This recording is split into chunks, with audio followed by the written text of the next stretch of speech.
एक सवाल आपसे कर लूं, बर्दाश्त करेंगे?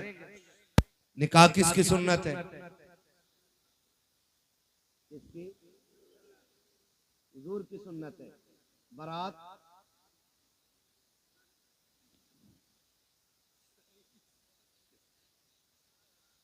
और ये बेटी के घर जाके जो ठलुए रोटी तोड़ते हैं, ये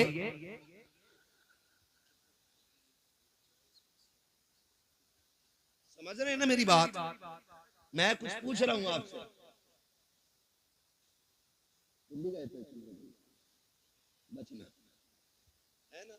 जो बारात में जाके रोटी तोड़ते हैं, ये निकाह क्या है? बोले जिनका हो गया वही क्यों बोल रहे हैं? बोलो जरा, क्या है? किसकी?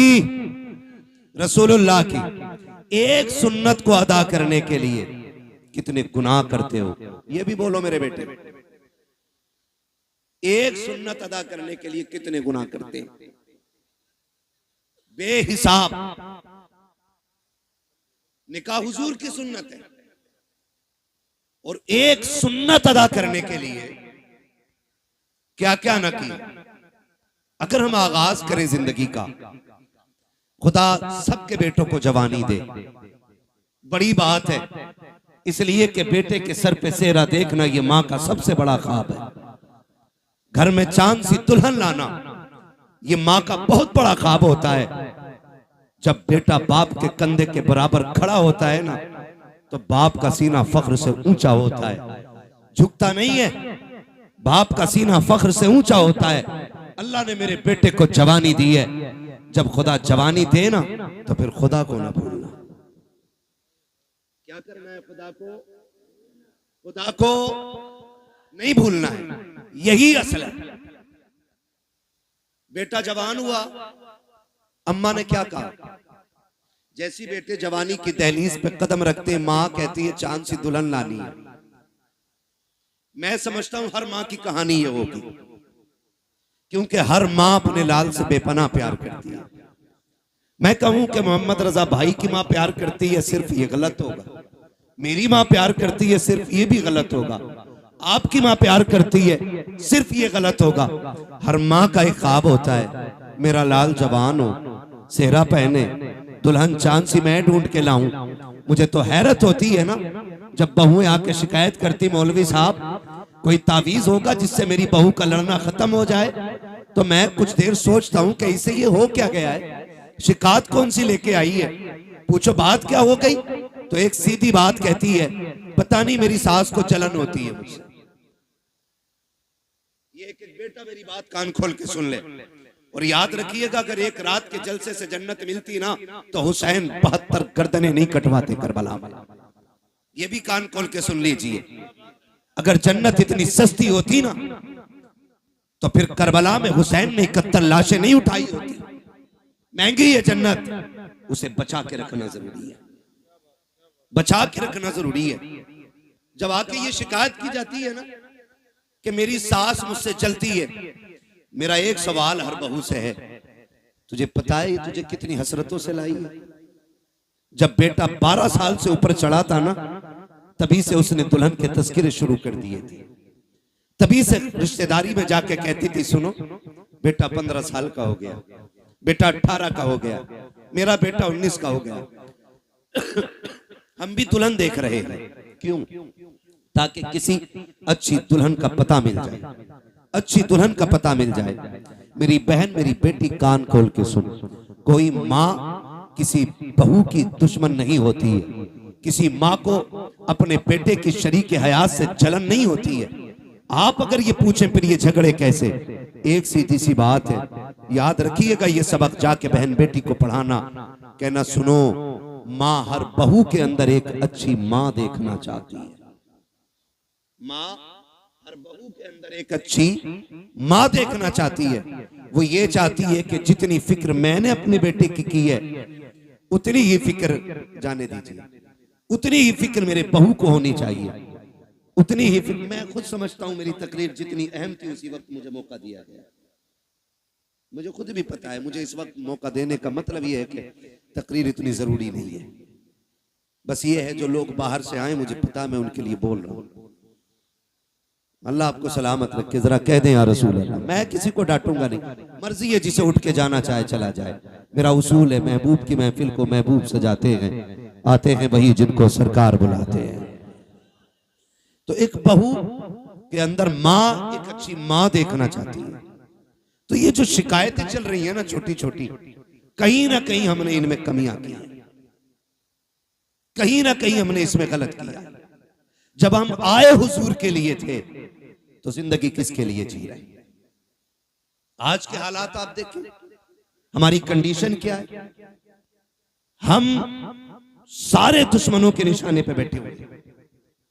आज सारी इस्लाम दुश्मन ताकतें मुत्तहिद हो गई हैं और सबका एक ही मिशन है, मुसलमानों को मिटाया जाए, इस्लाम खत्म किया जाए। मैं कसम खा के कह सकता हूं, सुबह कयामत तक न मुसलमान मिट सकता है और ना ही इस्लाम मिट सकता है। इसलिए कि इस इस्लाम की बुनियाद इस उम्मत को मेरे नबी ने बनाया है और इस दीन की हिफाजत मेरा खुदा कर रहा है। फानूस बन के जिसकी हिफाजत हवा करे, वो शम्मा क्या बुझे जिसे रोशन खुदा करे। तो ये दीन मिट नहीं सकता है, लेकिन आपको होशियार होने की जरूरत है, आपको होश में आने की जरूरत है, आपको होश के नाखून लेने की जरूरत है। कितनी तेजी के साथ बेटियां मुर्तद हो रही हैं। आपके बरेली सबसे आगे इस लिस्ट में है कि सबसे ज्यादा अगर दीन छोड़ा है तो आपके बरेली की बेटियों ने दीन छोड़ा है। मैं खुल के कह रहा हूं, क्या किया हमने उनके लिए, कितनी तहरीकें चलाई, कितनी तंजीमें बनाई, कितनी कमेटियां बेटियों की हिफाजत के लिए बनाई गई। मुझे बताया जाए, बस जितनी देर खबर आती है बेटी फलां की भाग गई, उतनी देर गुस्सा आता है, उतनी देर प्लानिंग होती है। अगला सूरज निकला फिर वही बेढंगी चाल। कौन बचाएगा इन बेटियों को आकर के? क्या फिर से उमर इब्न खत्ताब को आना है? क्या फिर से शेर खुदा को आना है? क्या फिर कोई सलाहुद्दीन आएगा? क्या फिर कोई मोहम्मद बिन कासिम आएगा? क्या फिर से किसी खालिद बिन वलीद को आना है? नहीं, जिनको आना था आ चुके। अब या तो तुझे खालिद बिन वलीद बनना है या मुझे खालिद बिन वलीद बनना है। ये बात कान खोल के सुन लीजिए। मुझे नारों की जरूरत नहीं, तुम्हारी वाह की जरूरत नहीं। मेरा उसूल है, मैं आईना को दिखाऊंगा दाग चेहरे के, जिसे खराब लगे सामने से हट जाए। हमें फैसले करने पड़ेंगे, हमें जजमेंट लेना पड़ेगा, यहां बैठ करके ये इत्तेफाक राय करना पड़ेगा कि बेटियों को बचाना कैसे। किसी की एक गई, एक के जाने से कोई फर्क नहीं पड़ता है। लाखों भी चली जाएं तो इस्लाम को फर्क नहीं पड़ता है, इसलिए कि इस्लाम शान वाला था, शान वाला है और शान वाला। तकलीफ कब होती है? जब वो किसी गैर के बिस्तर पे बैठ के कहती है मैं अब्दुर्रहमान की बेटी हूं, मेरा नाम फातिमा है, तब दिल धड़कना छोड़ देता है। तब जी में आता है ये नाम लेने से पहले इसकी जबान कट क्यों नहीं गई। हमें सोचना पड़ेगा हम कर क्या रहे हैं।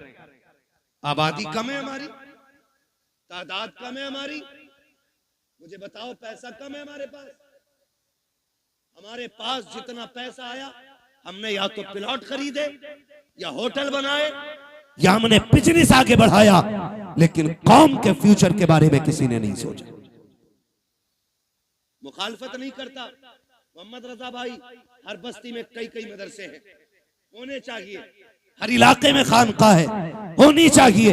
लेकिन मुझे बता तो सही, जिस इलाके में कई मदरसे हैं, खानकाहें हैं, मज़ारात हैं, उन इलाकों में इस्लाम की शहजादियों की तालीम हासिल करने के लिए एक अच्छा इदारा क्यों नहीं है, अच्छे स्कूल क्यों नहीं है। हम तो कहते हैं बेटियों को IAS बनाएंगे, बनाओ तुम्हारी मर्जी है, IPS बनाओ तुम्हारी मर्जी है, MBBS बनाओ तुम्हारी मर्जी है, लेकिन तालीम के नाम पे ये जो नंगा नाच हो रहा है इसे रोकना पड़ेगा, इसे रोकना पड़ेगा। ये रुकेगा कैसे? खुदा की कसम, जिस तरह तुमने मदरसों के लिए चंदे किए हैं, मज़ारों के लिए चंदे किए हैं, इसी तरह कौम की बेटियों के लिए, स्कूलों के लिए चंदे करो और ऐसे स्कूल बनाओ जिसमें पढ़ने वाली भी बेटी हो, पढ़ाने वाली भी बेटी।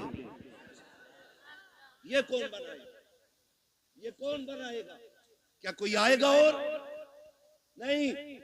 मैं सच कहता हूं, 3 चीजों से बेटियां हमारे हाथ से गई। नंबर 1, ऑनलाइन पढ़ाई, इसने बेटियां छीन ली। नंबर 2, ट्यूशन, इसने बेटी छीन ली। नंबर 3, शादियों के बढ़ते खर्चे, इन्होंने बेटियां छीन ली। और ये कितनी कसरत से हमारे बीच में, ये खुद फैसला करें हम लोग। जब तक ऑनलाइन पढ़ाई नहीं थी, किसी को रजाई में छुप के मोबाइल चलाने की इजाजत नहीं थी। जब से ऑनलाइन तालीम आई, बाप की मजबूरी बन गई। ऑनलाइन छोटे फोन पे नहीं हो सकती, बड़े फोनों पे। और रह गई ट्यूशन के तमाशे, तो आप सोशल मीडिया पे सर्च करें हमारी बेटियों का किस तरह इस्तेमाल हो रहा है, किस तरह उन्हें छेड़ा जाता है। मैं आपकी बेटी पे एतराज नहीं कर सकता, मैं कहता हूं आपकी बेटी शरीफ होगी, लेकिन जहां जाके बैठ रही है वहां तो सारे शरीफ नहीं है, वहां तो सारे शरीफ नहीं है। और इस तरह मिजाज बनाया गया, 2 लड़कों के बीच में एक लड़की बैठाई जाती है, और अब्बा कह रहा शुक्र है बेटी आईएएस हो रही है, बेटी आईपीएस हो रही है। मैंने पहले कहा मैं तालीम का मुखालिफ नहीं, तरीके तालीम का मुखालिफ हूं। जिस तरीके से बेटियां पढ़ाई जा रही हैं, हम अपनी कौम को एक स्कूल न दे सके, एक कॉलेज न दे सके जिसमें पढ़ने वाली भी बेटी होती, पढ़ाने वाली भी बेटी होती। आए दिन तमाशे होते रहते हैं। कोई कहता मौलाना कुछ करो, क्या करना है? फला स्कूल के बाहर बच्चियों का नकाब उतरवा दिया गया, फला स्कूल के बाहर दुपट्टे उतरवा दिए गए। मैंने कहा मौलवी अकेला क्या करेगा, जब तक कौम जिम्मेदारी नहीं संभालेगी। एक मौलवी क्या क्या करेगा? जलसे भी संभाले, मदरसे भी संभाले, मस्जिदें भी संभाले, खानकाहें भी संभाले, महफिलें भी संभाले, इलाके भी संभाले। जिम्मेदारी स्कूलों की भी मौलवियों के सर डालना चाहते हो? निकलो कमाई के चक्कर से, थोड़ा सा आगे बढ़ के ऐसे स्कूल बना दो ताकि किसी की जरूरत ना हो, कोई तेरी बेटी का नकाब उतार सके, कोई उसके सर से दुपट्टा उतार सके। उससे कह दो बेटी भी हमारी है, स्कूल भी हमारा है, तालीम जो भी होगी कनीज़े फातिमा ज़हरा बना के बेटी पढ़ाई जाए। इस तरह बेटियां पढ़ाओ, वरना वो दिन दूर नहीं है, तेरी मेरी बेटियां तेरे मेरे घर से निकल जाएंगी और रोने के सिवा कुछ नहीं होगा। और ये बेटियां जो हाथों से निकल गई, इसकी सबसे बड़ी वजह है बाप और भाइयों का नशेड़ी और शराबी होना। सुन लो कान खोल करके, मुझे मतलब नहीं है दोबारा बुलाया जाए या ना बुलाया जाए, ये सबसे बड़ी वजह है। जब बाप या भाई शराब के नशे में धुत पड़ा रहेगा तो घरों की रखवाली कौन करेगा? हम कहां गिर गए? पार्टी के नाम पे शराब, दोस्तों की दावत के नाम पे शराब, बिजनेस में फायदा हो गया उसके नाम पे शराब। अब तो शादियों में शराब चलने लगी। किसकी नजर लगी इस कौम मुस्लिम को? मैं पूछना चाहता हूं, किसकी नजर खा गई कि हमारी कौम तबाही की तरफ जा रही है? हुआ क्या है हमें? खुदारा संभालो अपनी नस्लों को, वरना मुसलमान कहते हुए गैरत आएगी। डॉक्टर इकबाल ने बहुत पहले कहा था, यूं तो सैयद भी हो, मिर्जा भी हो, अफगान भी हो, तुम सभी कुछ हो, बताओ कि मुसलमान भी हो। आज कौन सा झगड़ा नहीं है? कोई कह रहा मैं पठान हूं, कोई कह रहा मैं अंसारी हूं, कोई कह रहा मैं शेख हूं। यही झगड़े रह गए थे, कोई दूसरा काम नहीं बचाता। ओ भाई सुन कान खोल करके, किसी पठान को कोई अजमत और रिफत हासिल नहीं है, किसी खसाब को कोई अजमत हासिल नहीं है। खुदा की कसम, अल्लाह के नजदीक सबसे ज्यादा इज्जत वाला वो होता है जो सबसे ज्यादा तकवे वाला होता है। अगर नाज करना है, सजदों की कसरत पे नाज करो, कुरान की तिलावत पे नाज करो, अपने आप को देखो, मुहासबा करो, आईने के आगे खड़ा कर और पूछ तो सकी कितनी रातें ऐसी गुजरी है जिसमें तुमने खुदा को मनाया है, कितनी रातें ऐसी गुजरी है जिसमें रब को राजी किया है। अगर एक रात भी ऐसी नहीं है तो हंसने का मौका नहीं है, खुश होने का मौका नहीं है। एक रात ऐसी निकाल ले कि जब दुनिया सोती हो तू मुसल्ले पे आ जा, अपने रब को रो के दिखा दे। खुदा की कसम, तो आंसू गिराना तेरा काम है, जन्नती बना देना खुदा का काम। लेकिन हम तो डांस भी करते तो नात के नाम पे, शादियों के नाम पे शराबें, कह रहा हमें पढ़ाता, कह रहा मौलवी साहब तुम्हें नहीं पता है बियर में नशा नहीं होता,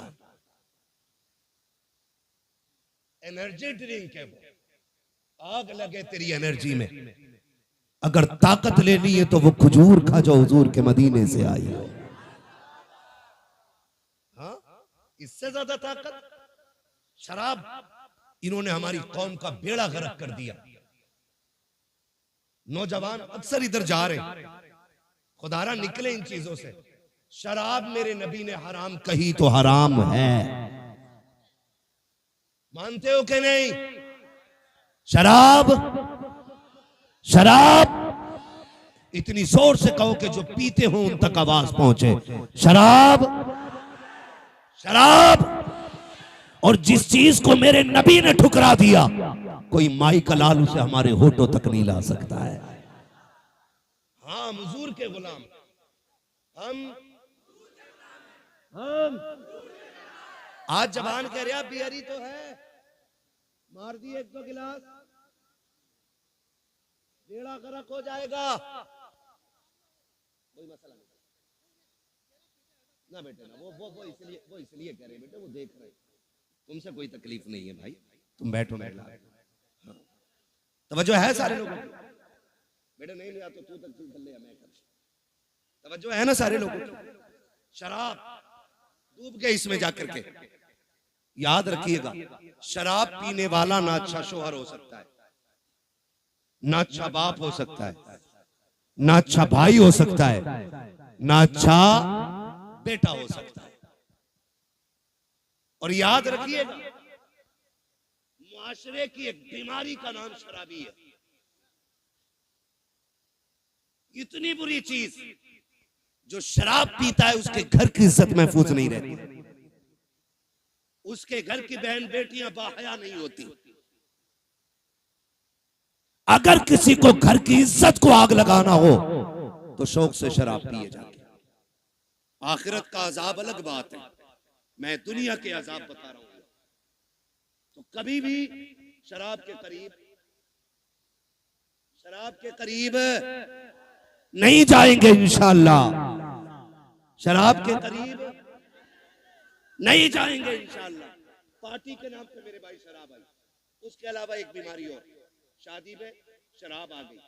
अब एक तमाशा और चल गया, हल्दीराम।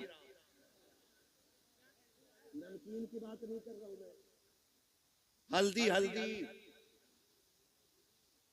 ये चल गई है नारा सब, आए दिन फेसबुक पीला पीला दिखता है। अब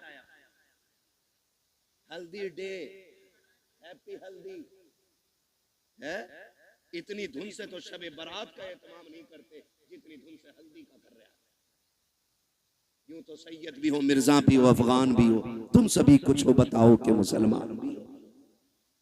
क्यों लगती है हल्दी भाई? गोरा होने के लिए भैंस को 4 दिन हल्दी में डुबा के रखते, काली की काली रहेगी वो गोरी। तूने हल्दी क्यों लगाई? हाँ, इमाम साहब ये बात बोल देना, इनका हिसाब करो, मेरे लल्ला की शादी से जल गए। क्यों इन पे लल्ला नहीं है?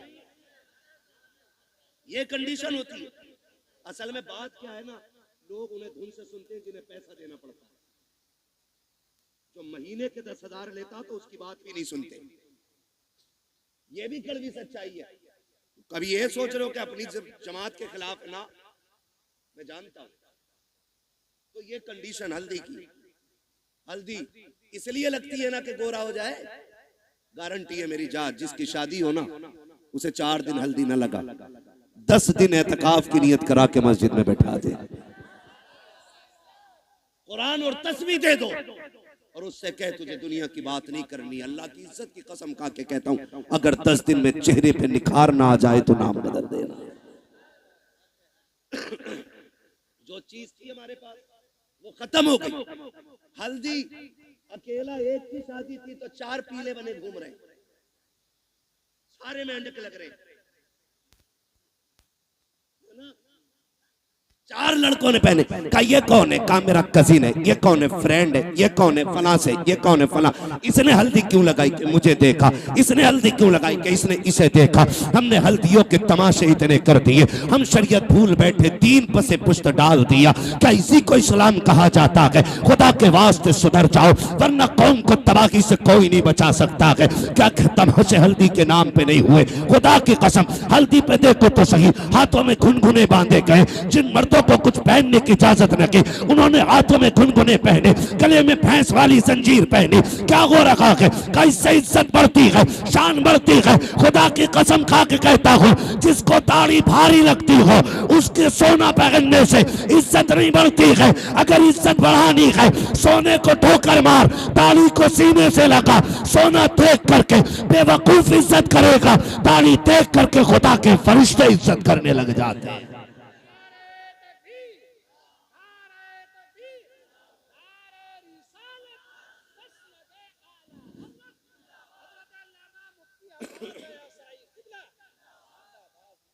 समझ रहे मेरी बात? हल्दी करोगे तो बंद करो हल्दी सल्दी। जितनी तूने लगाई है इतने में 4 लोगों का खाना बन जाता। क्या तरीके हैं ये? इस्लाम ने 5 वक्त वुजू का तरीका दिया था। तुझे वो देखे मुंह नहीं निखारा जा रहा, हल्दी लगा के पीला हो रहा है। हल्दी लगा के। और कम लड़कियां नहीं, अब्बा दे रहा 15,000, ले ब्यूटी पार्लर चली जा। कहां? ब्यूटी पार्लर अब्बा भेज रहा है। अब्बा ये भुएं कटवाई जाती है। ये पूछो इन उलमा से, एक बाल तक उखेड़ना हराम है। एक बाल तक। तमाशे हो गए, हद हो गई। जन्नत न तेरे बाप की है न मेरे बाप की है। जन्नत इतनी सस्ती होती ना तो ज़ैनब ने लाशों पे घोड़े देखते हुए दौड़ते घोड़े देखे, लेकिन सर से चादर नहीं सरकने थी। सगे भाई के बदन पे घोड़े दौड़े, सैयदा ज़ैनब ने पर्दा नहीं छोड़ा। देखो तो सही, अकबर की लाश सामने थी लेकिन पर्दा नहीं छूटा। बेटों की लाश पे घोड़े दौड़े, पर्दा नहीं छोटा। तेरी बेटी ने गैर के जाके आगे अपने कपड़े उतार दिए, दुपट्टा हटा दिया। का इतना सजा दे एक रात की दुल्हन बन सको। मैं कहता हूं मेरी बहन कान खोल के सुन ले, इस महकम से एक रात का हुस्न आता है। अल्लाह वाली बन जा, कयामत के दिन अल्लाह इतना हसीन बनाएगा कि हूरे तेरे हुस्न को देख के रश्क करती नजर आएगी। और नतीजे मेकअप कितने में होता है? अरे पैंट कितने में होता है ये बताओ, सीधी बात। कितने में हो जाता? 10,000, 5,000, 15,000, जैसी क्वालिटी चाहिए। अब तो सब में बन गई है ना। अच्छा उसूल क्या है? दूल्हा बनते तो क्या रकात पढ़ते? कितनी पढ़ते?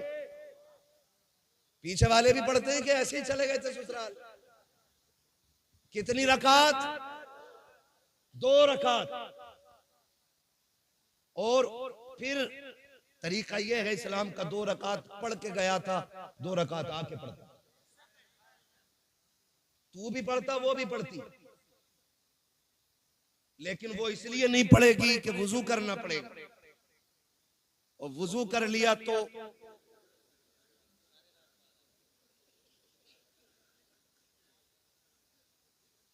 मसला पुट्टी छूट जाएगी। बच्चा कह रहा अगर वुजू कर लिया तो पुट्टी छूट जाएगी। ये राज सारे ही जानते हैं।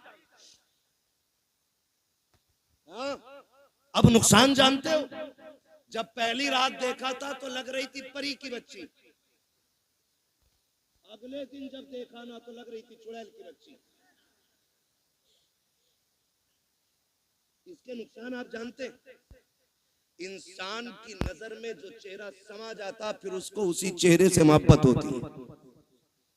अगर वो बदल जाए तो मोहब्बत कम हो जाती है। यही वजह है जो तलाक कसरत से हो रहे हैं। याद रखिए, यही वजह है जो तलाक़े कसरत से हो रही है।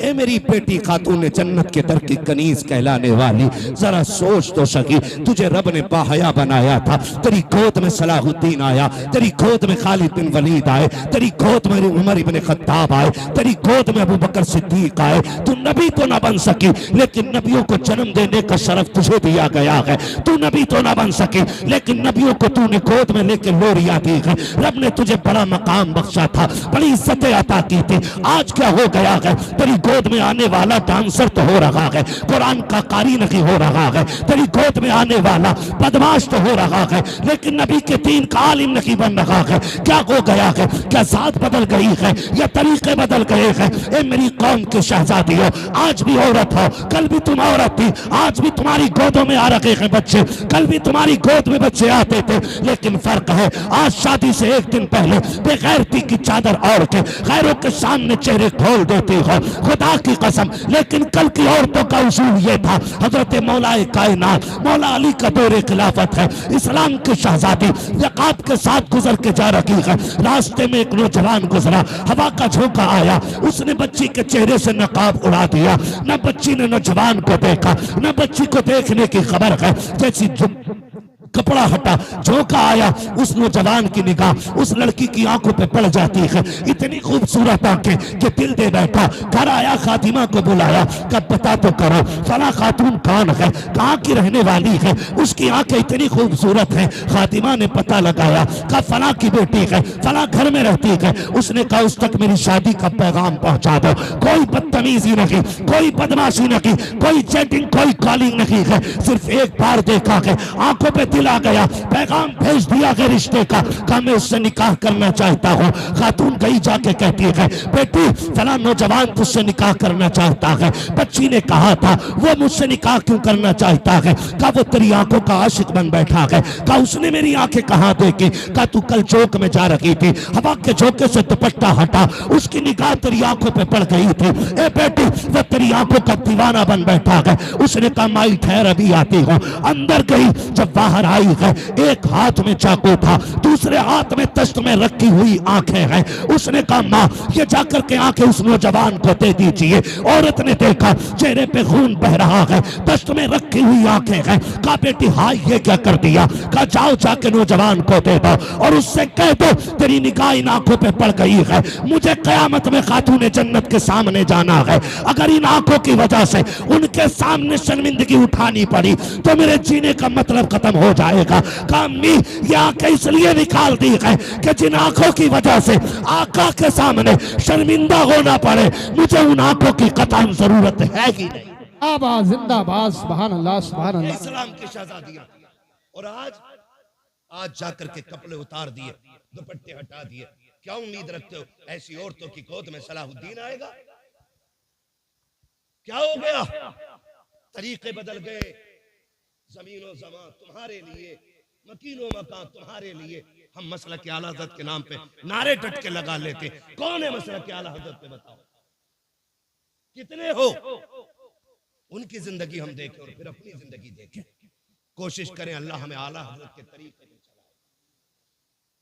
हाँ, समझने की भी जरूरत है और पढ़ने की भी जरूरत है। माफ कीजिएगा, कुछ लोग मिजाज बनाए बैठे हैं, जन्नत तो मिल ही रही है। इमाम गजाली जैसा सूफी जिसकी आज तहरीर पढ़ो तो लगता है दिल सीना चीर के बाहर आ जाएगा। मुकाशिफतुल कुलूब पढ़ने बैठ जाओ तो रोंगटा रोंगटा खड़ा होता है। जिसकी तहरीर में इतना असर है उसकी जात में कितना असर होगा। लेकिन जानते उन्होंने क्या कहा था? कहते एक फिक्र चैन से सोने नहीं देती। कौन सी फिक्र? कहा कि ये डर लगा रहता है पता नहीं ईमान पे मौत आएगी कि नहीं। है कोई जिम्मेदारी, है कोई गारंटी? इमाम गजाली जैसी शख्सियत कहती है कि डर लगता है पता नहीं ईमान पे मौत आएगी कि नहीं आएगी। कहते हैं काश कोई ये खुशखबरी दे दे कि जहन्नम में जिसे सबसे आखिर में निकाला जाएगा और निकाल के जन्नत में डाला जाएगा, गजाली वो तू होगा। कहते हैं खुदा की कसम हंसते हंसते जिंदगी गुजार देंगे। ना हम गजाली हैं, ना हम सूफी हैं, सही से पक्के मुसलमान भी हम नहीं हैं, और बेफिक्री इतनी कि डर कोई नहीं है। खुल के गुनाह चल रहे हैं, डट के चैलेंज के साथ। हुजूर निकाह तुम्हारी सुन्नत है, डांस जरूर करेंगे हम। डीजे जरूर बजाएंगे आप।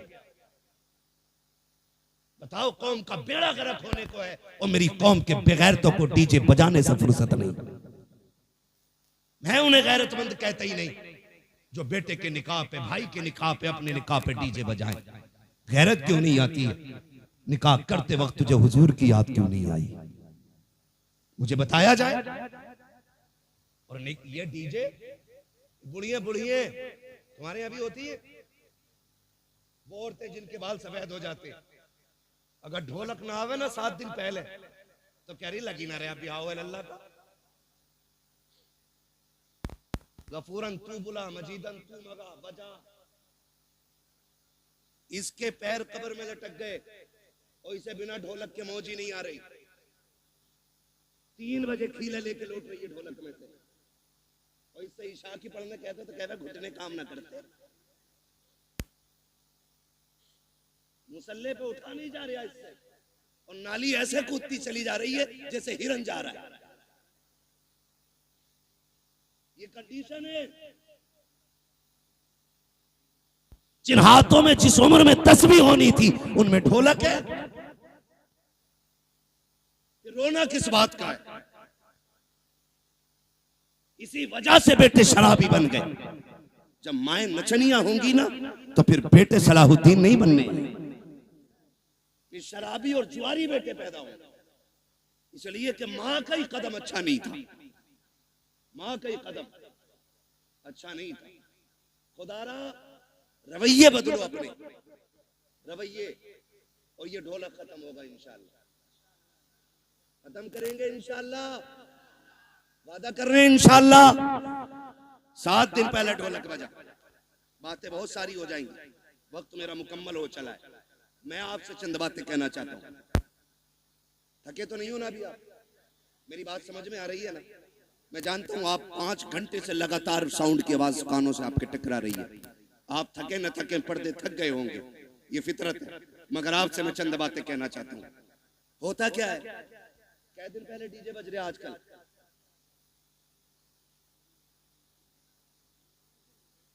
5 दिन तो चल ही रहे हैं, क्योंकि पंचतन के मानने वाले जो हैं पहले। अच्छा, डीजे की कोई तखसीस है कि बेटे में बजेगा या बेटी में? अब तो हो रहा है कि कोई ऐसा भाई है जिसे बहन प्यारी ना हो? सबको बहन प्यारी है ना? बोले इतनी कमजोरी से नहीं, ताकि मैं बात भी पूरी ना कर सकूं। बहन सबको प्यारी है ना? सबको प्यारी है बहन। आपने देखा भी होगा जब बेटियां रुखसत होती हैं ना तो बाप मैयत पे इतना दर्द से नहीं रोता जितना बेटी की रुखसती पे बाप रोया करता है। वो भाई जो पूरी जिंदगी लड़ते रहे, आज जब बहन जा रही है ना तो कभी दीवार से लग के रो रहा है, कभी तन्हाई में जाके रो रहा है। क्यों? क्योंकि बहन की जुदाई का गम है। और आज नतीजा क्या है? 5 दिन पहले डीजे बज रहा है। पहले के उसूल ये थे, पहले इल्म कम था, अमल ज्यादा था। आज इल्म ज्यादा है, अमल कम हो गया। पहले लोग जाहिल जरूर थे, लेकिन जब बेटियों की रुखसत की बारी आती थी, बाप 3 दिन से खाना कम कर देता था, भाई की भूख भाग जाती थी, लोग मना के खिलाते थे, यार खाता क्यों नहीं है। बाप बेटी का चेहरा देख के रोया करता था, मेरे जिगर का टुकड़ा जाने वाला है, इसके बगैर घर में कैसा लगेगा। भाई चुप चुप के रोया करता था, बहन चली जाएगी कैसे ख्याल रहेगा घर में, इसके बगैर कैसे रुका जाएगा, ये ख्याल रुलाया करता था। बाप भाई 3 दिन पहले रोया करते थे। आज हैरत की बात यह है, 3 दिन पहले डीजे बजना शुरू हो जाता है।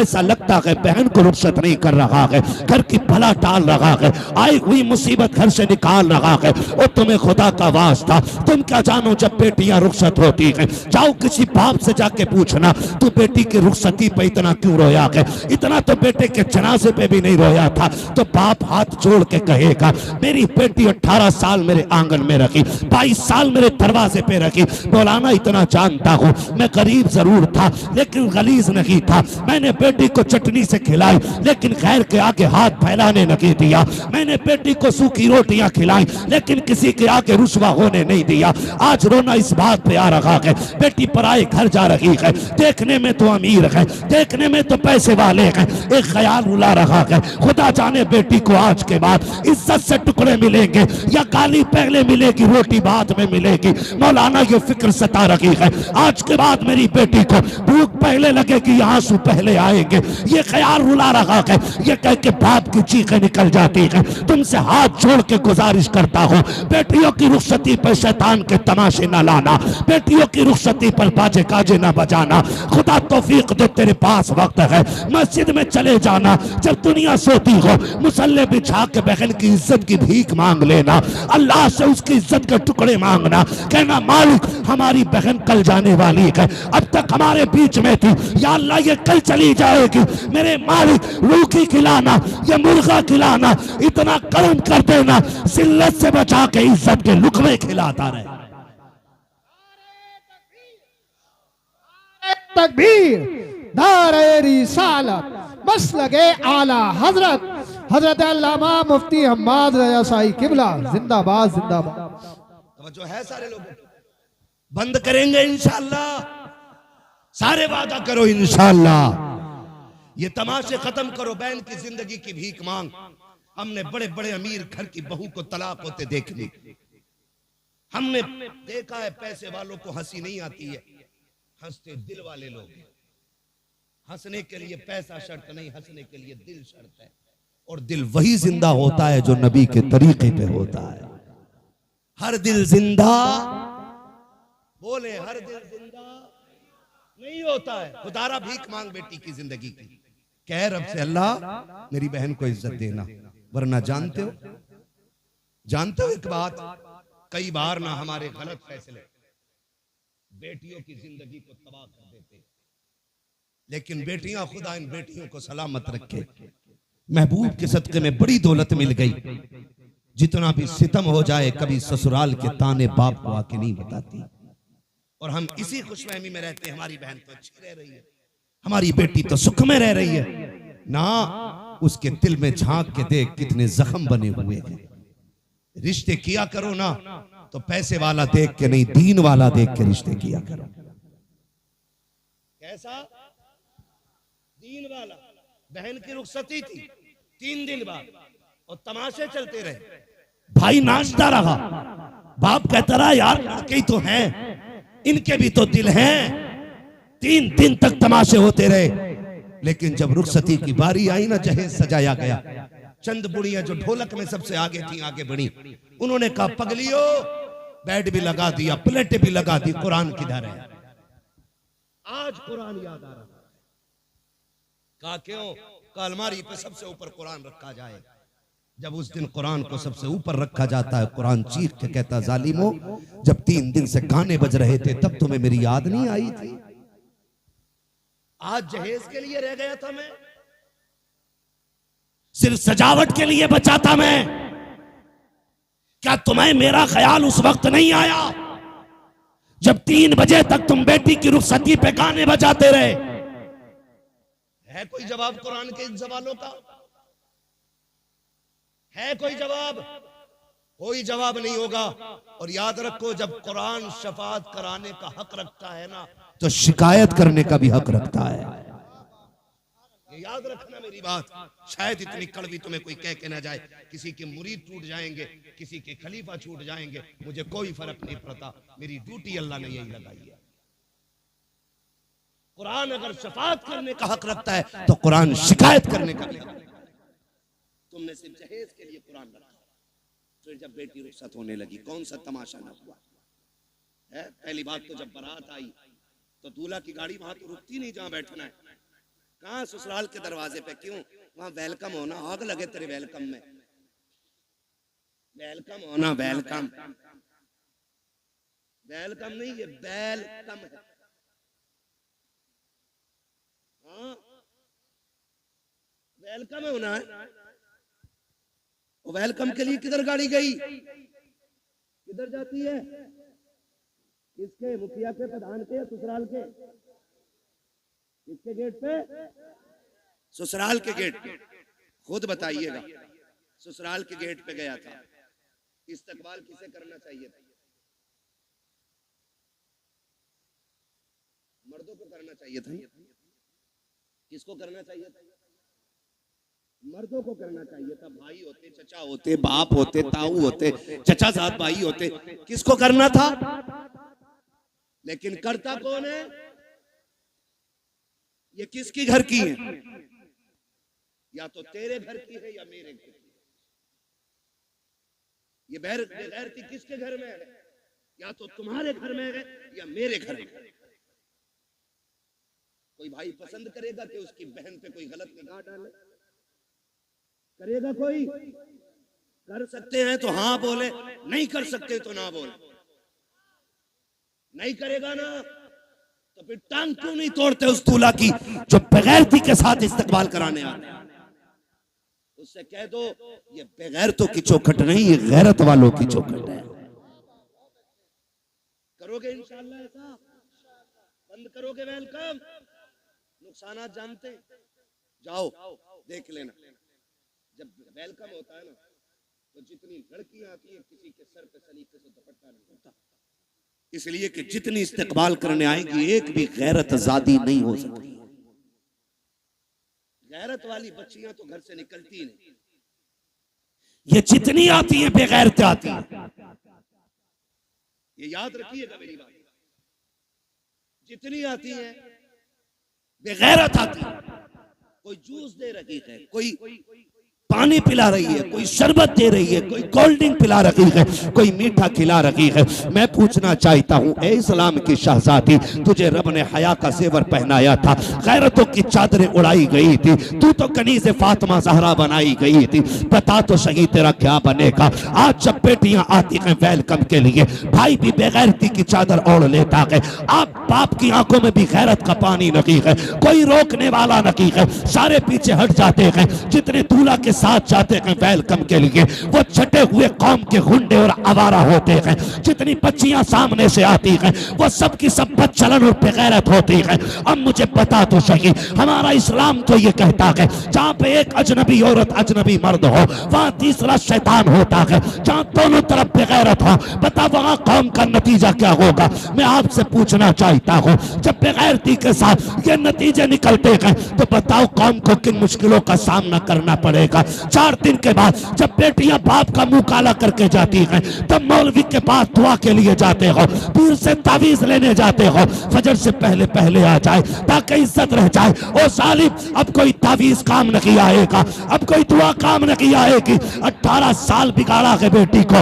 इस गलती का मुदाफा 1 मिनट के तावीज से नहीं होगा। अगर नस्लें बचाना चाहते हो 1 दिन की उम्र से लेकर के शादी तक अपनी बेटी की ऐसी परवरिश करो जैसी परवरिश मेरे नबी ने खातून जन्नत की है। खातून जन्नत ने जैसी परवरिश सैयदा ज़ैनब की है। खुदा की कसम गोद इनकी होगी, आने वाला सलाहुद्दीन अय्यूबी पैदा हो।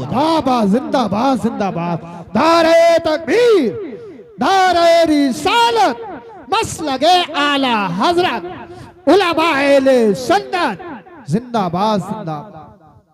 बंद करेंगे ये तमाशे इंशाअल्लाह। जितने वादा करते हाथ उठा के कहें इंशाअल्लाह। अब भी देखो किसके नस्ल में अभी लहू में बेगैरती हाथ नहीं उठाए।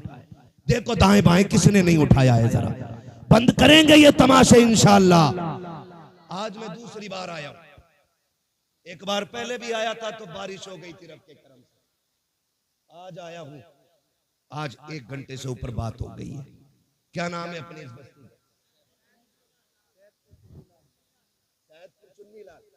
कितने लोग इस गांव के अंदर हाथ उठा के बता दें? जियो सलामत रहो, माशाअल्लाह। लग रहा है पूरा गांव हुजूर की महफिल में आ गया है ना? अल्लाह सलामत रखे। ठीक है जी, जितने इस गांव के लोग हैं वो हाथ उठाएं, जरा हाथ उठा लें। क्या भाई बेटे, फरमाइशें कई सारी है मेरे लाल, और भी लोगों की फरमाइश है। देखो जलसा, मैं जानता हूं मुझे नंबर बहुत देर में मिला है, लेकिन मैं चाहता हूं अगर देखो अगर काम ना हुआ तो फिर ये आपका 2-2.5 लाख खर्च करने से कोई नतीजा नहीं है। ये सुन लीजिएगा, हाथ उठाएं जो इस बस्ती के लोग हैं, उठाए जरा। या रसूल अल्लाह, देखें गुलामों ने हाथ उठाए हैं। या अल्लाह, जितने इस महफिल में आए हैं आज की रात के सदके सबको महबूब का सच्चा गुलाम बना दे। हाथ अभी ऊपर ही रखने हैं ना, ऊपर ही, नीचे नहीं करने भी हाथ अभी नीचे नहीं करने। अल्लाह खातून जन्नत का सदका अता करे, हमारी बहन बेटियों को कनीज़े फातिमा ज़हरा बना दे। वादा करो आज के बाद इस बस्ती में डीजे नहीं बजेगा इंशाअल्लाह। वादा करें सारे लोग, डीजे, वादा करें डीजे। देखो बोल कौन नहीं रहा है, डीजे नहीं बजेगा। गैर शरीक कोई भी रस्म अदा नहीं होगी। शराब से बचेंगे इंशाअल्लाह। वादा करें इंशाअल्लाह। जो डीजे बजाएगा उसका बाइकाट करेंगे इंशाअल्लाह। हाथ अब नीचे कर लीजिए, हुजूर की महफिल में वादा हो गया। इमाम लोग हैं, कितने इमाम हैं? 3 इमाम हैं, 2 हैं अभी। मैं इन 2 से अर्ज करूंगा और तीसरे तक मेरा पैगाम पहुंचा देना। खुदा के वास्ते आप मसलक आला हज़रत वाले लोग हैं, आप भी अहद कर लें, जिस बारात में डीजे आएगा न उसमें निकाह पढ़ाएंगे न उसमें खाना खाएंगे। ये उलमा की भी जिम्मेदारी है। और इंशाअल्लाह मुझे उम्मीद है ये ताजुश शरिया वाले लोग हैं, ये आला हज़रत वाले लोग हाथ उठ गए हैं तो वादा पूरा किया जाएगा इंशाअल्लाह। इंशाअल्लाह ढोल बंद होगा, गाने बंद होंगे। और अगर करना ही है ना, बस आखिरी बात सुन ले जरा, कहते हैं या रसूल अल्लाह, शादी पे कार्ड छपते हैं, दावतें होती हैं, जाती है ना, सबके नाम होते हैं। क्या हमारे कार्ड में हुजूर का नाम भी होता है?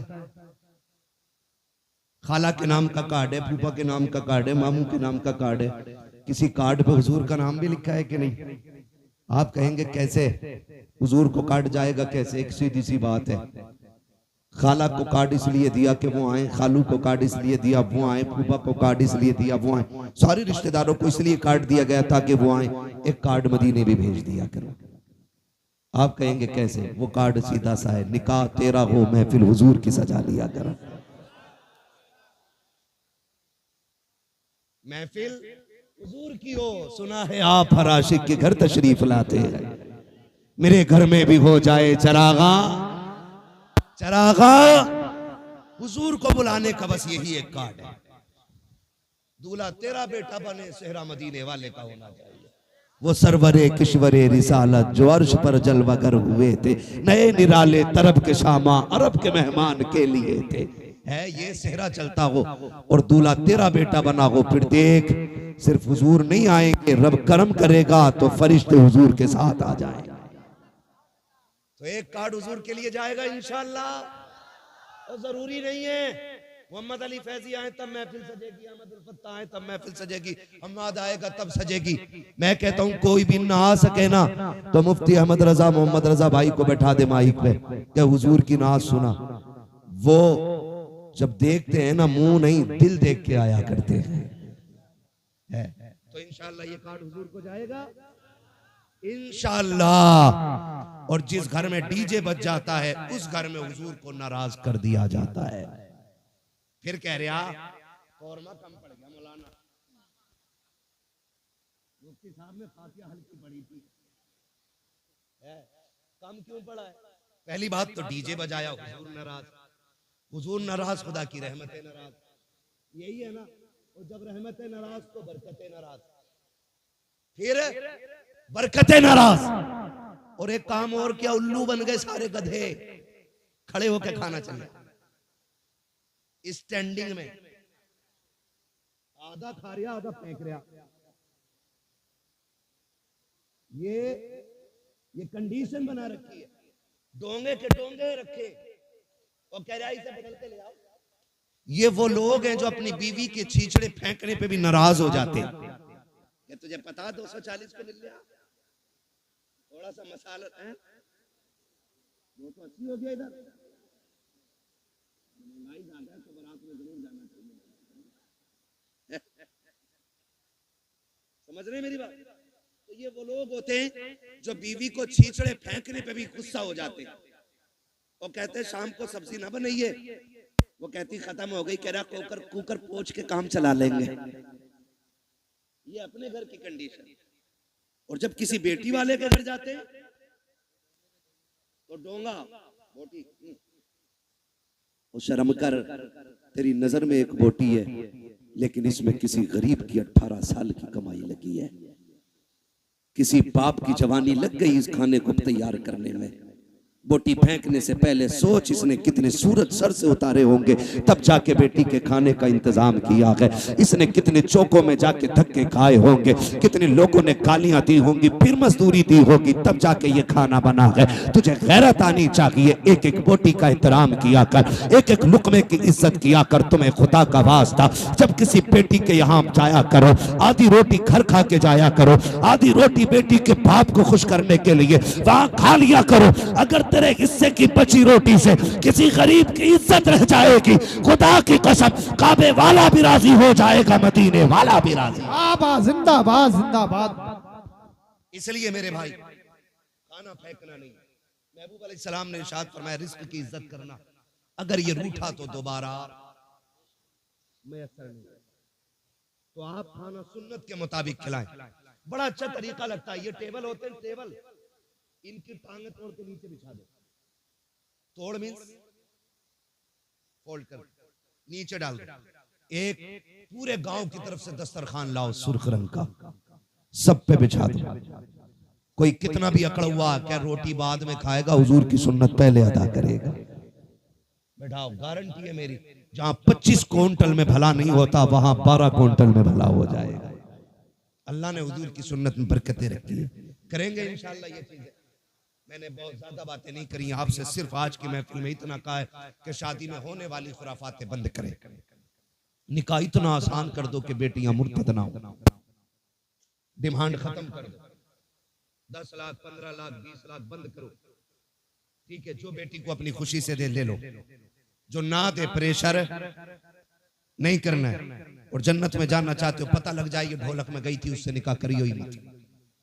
और आपको एक मशवरा अपनी तरफ से दे जाऊं, करोगे उस पर भी अमल इंशाअल्लाह कर लो, काम बन जाएगा। बड़ी बात कहने लगा, बताऊं कैसे? डिमांड होती है इधर भी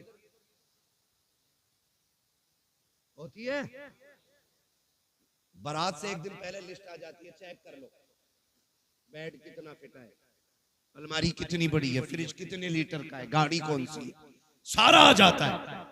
बेटी वाला एक बेटी देने के लिए जान दांव पे लगा देता है, सिर्फ इसलिए कि बेटी सुख में रहे।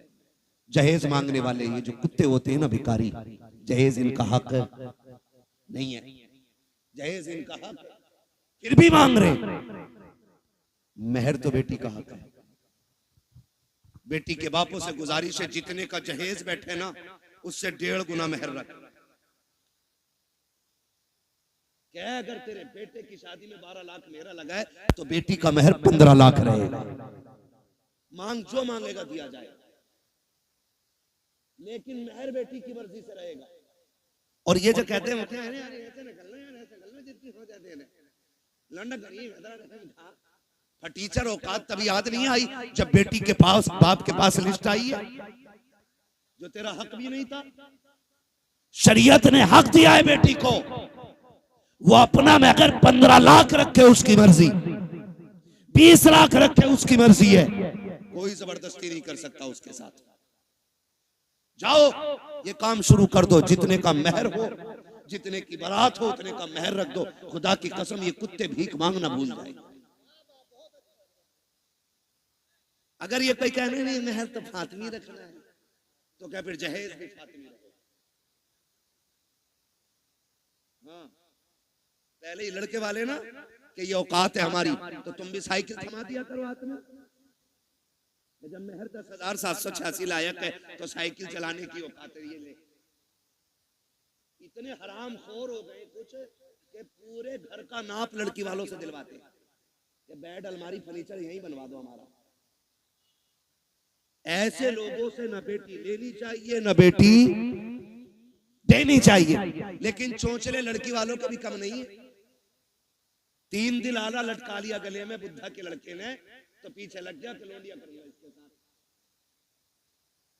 जबकि हाई स्कूल में फेल है, किसी काम का नहीं था तो मेडिकल पे बैठ गया। बुखार का टाइम निकल गया, बुरा ना मानिएगा। बुखार का टाइम निकला, ऐसे इंजेक्शन लगाए, कई टेढ़े कर दिए। सारे डॉक्टर खराब नहीं होते। आप किसी को ना देखें, मैं आपकी तरफ देखने लगूं, हिसाब नहीं दे पाओगे। अभी खड़ा करके बिस्मिल्लाह सुन लो तो अभी दुआए कुनूत 90% को याद नहीं होगी, लेकिन बात समझने की कोशिश करें। क्यों किसी की दौलत देख के बेटी झोंक देते हो? अगर दामाद ढूंढना है ना, मस्जिद में जाके देख, जो 5 वक्त का नमाजी आंखें बंद करके बेटी दे दे। जो रब का हक अदा कर सकता है वो तेरी बेटी का भी हक अदा कर सकता है। जो रब का हक अदा नहीं कर सकता वो तेरी बेटी का भी हक अदा नहीं कर सकता। तो निकाह देखभाल के करेंगे इंशाल्लाह, रिश्ते देखभाल के करेंगे। कोई डिमांड वाला आए ना तो उससे ना पहले तय कर लो जितने का तेरा जहेज रहेगा उतना हमारी बेटी का महर रहेगा, कर या ना कर। कम से कम इबलीसों से तो बच्चियां बच जाएंगी, दुनिया के कुत्तों से तो बच जाएंगी। और याद रखिएगा, जो एक बार मांगता है वो बार बार मांगता है। भिखारियों की आदत नहीं जाती। तुम्हें क्या लगता है ये भीख मांगने वाले गरीब होते हैं? तिरकों के हिसाब से चिल्लर होती है इनके घरों में। करोड़ों के मकान है मुंबई में इनके जो भीख मांगते, मगर आदत नहीं जाती मांगने की। कटोरा अच्छा लगता है। ऐसा ही दामाद होता है, कभी जहेज के नाम पे मांगेगा, कभी छोचक के नाम पे मांगेगा, कभी भेली के नाम पे मांगेगा, कभी किसी चीज के नाम पे, कभी किसी, ये मांगते ही रहेगा पूरी जिंदगी। बेटी उसे दे जिसे मांगने की आदत खुदा से हो। और नौजवानों, तुम भी ससुराल से मत मांगना।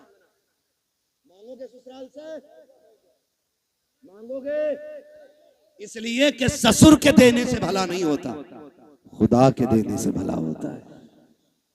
किसके देने से भला होता है? खुदा के देने से भला होता है। अल्लाह तुम्हें सलामत रखे। मैं नाराज नहीं हूं, कुछ लोग चले गए, मैं इस बात पर खुश रहता हूं, मेरे हिस्से में किरिम किरिम आई।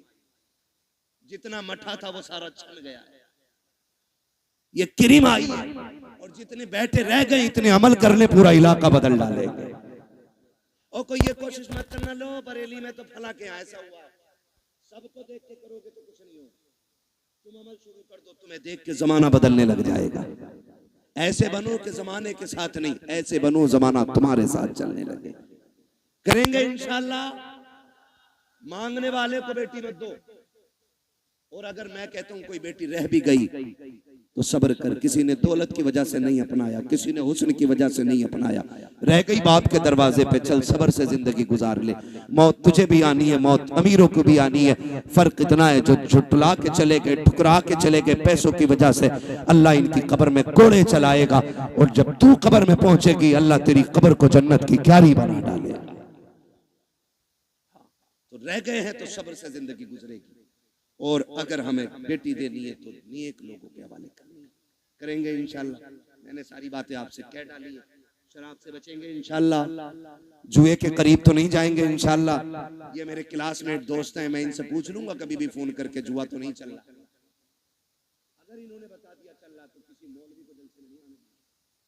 बदलो यार, ये जो 3 लाख लगाए हैं, ये जो 4 लाख आपने जलसे में लगाए, इसका कुछ हल होना चाहिए, कोई ना कोई रिजल्ट आना चाहिए। कम से कम इतनी तब्दीली हो जाए, आज के बाद किसी शादी में गाना नहीं बजना चाहिए। नहीं बजेगा ना इंशाल्लाह, जो बजाएगा उसके यहाँ दावत खाने मत जाइए। इमाम निकाह पढ़ाने नहीं जाए, उसके बेटे को नमाज पढ़ाने के लिए इमाम नहीं जाए। हट जाओ। कैसे निकाह नहीं, जनाजे में भी नहीं आना। ये फाइनल कर दो, फिर देखे हमने किसने बजाया। कोई शान गाजे बाजे से नहीं बढ़ती, शान बाजे गाजे से बढ़ती तो हजरत अली की बारात ना, अली दूल्हा बन के सादगी से हुजूर की चौखट पे नहीं आई। सादगी में अल्लाह ने इज्जत रखी। तो करेंगे इंशाल्लाह।